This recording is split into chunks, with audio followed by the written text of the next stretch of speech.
जय श्री कृष्णा, राधे राधे भगतजनों। आज हम आसमाई की कथा सुनेंगे। कथा शुरू करती हूँ। एक राजा के एक लड़का था। वह लाड़ प्यार के कारण मनमाने कार्य करने लगा था। वह प्राय पनघट पर बैठकर गुलेल से पनहारियों की गगरियां फोड़ देता था। राजा ने आज्ञा निकाली कि कोई पनघट पर मिट्टी का घड़ा लेकर न जाए। सभी स्त्रियां पीतल व तांबे के घड़े पानी भरने के लिए लेकर जाने लगी।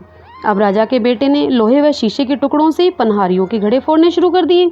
इस पर राजा बहुत क्रोधित हुआ तथा अपने पुत्र को देश से निकल जाने के लिए आज्ञा निकाल दी। राजकुमार घोड़े पर बैठकर वनों को चल दिया। रास्ते में उसकी मुलाकात 4 बूढ़ियों से हुई। अचानक राजकुमार का चाबुक गिर गया। उसने घोड़े से उतरकर चाबुक उठाया तो बूढ़ियों ने समझा कि यह हमें प्रणाम कर रहा है, मगर नज़दीक पहुंचने पर उन 4 बूढ़ियों के पूछने पर राजकुमार उनको बताता है कि उसने चौथी बुढ़िया आसमाई को प्रणाम किया है। इस पर आसमाई बहुत प्रसन्न हुई तथा उसे 4 कौड़ियाँ देकर आशीर्वाद दिया कि जब तक ये कौड़ियाँ तुम्हारे पास रहेंगी तब तक तुम्हें कोई नहीं हरा सकेगा। समस्त कार्यों से तुम्हें सफलता मिलेगी। आसमाई देवी का आशीर्वाद पाकर राजकुमार आगे चल दिया। वह भ्रमण करता हुआ एक देश की राजधानी में जा पहुंचा। वहां का राजा जुआ खेलने में पारंगत था। राजकुमार ने राजा को जुए में हरा दिया तथा राजा का राजपाट जुए में जीत लिया। बूढ़े मंत्री की सलाह से राजा ने उसके साथ अपनी राजकुमारी का विवाह कर दिया। राजकुमारी बहुत ही शीलवान तथा सदाचारणी थी।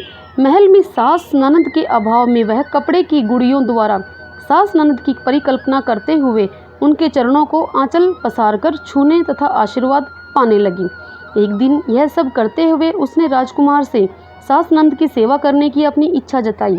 इस पर राजकुमार सेना लेकर अपने घर को चल दिया। अपने पिता के यहाँ पहुँचने पर उसने देखा कि उसके माँ बाप निरंतर रोते रहने से अंधे हो गए हैं। पुत्र का समाचार पाकर राजा रानी बहुत प्रसन्न हुए। महल में प्रवेश करने पर बहू ने सास के चरण छुए। सास के आशीर्वाद से कुछ दिन बाद उनके यहाँ एक सुंदर बालक का जन्म हुआ। आसमाई की कृपा से राजा रानी के नेत्रों की ज्योति लौट आई तथा सारे कष्ट दूर हो गए। हे आसमाता, आपकी ये कथा जो भी कहे सुने हुकारा भरे उन सब पर अपनी कृपा दृष्टि करना। जैसे आपने उस लड़के के दिन फेरे वैसे सब के दिन फेरना। सब बोलो आसमाता की जय।